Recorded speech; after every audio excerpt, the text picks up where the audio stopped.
Commission చూసుకుంటుంది.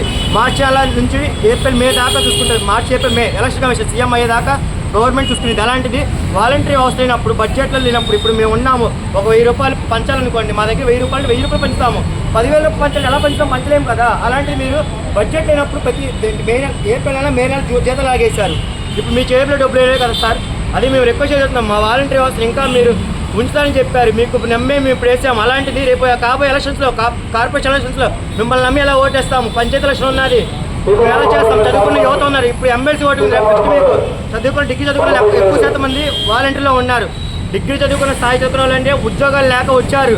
నేను గత ప్రభుత్వం కానీ ఏ ప్రభుత్వం అయినా సరే, నేను ఐటీఐ చేసిన వాడినే, రైల్వే వాటి కోసం ప్రిపేర్ అవుతున్నాము. వాటి కోసం మేము వచ్చే వేరే జాబ్కి వెళ్తాం. మేమేంటంటే ఫ్యూచర్ ఆడపిల్లల కోసం అని మేము పోరాటిస్తాము.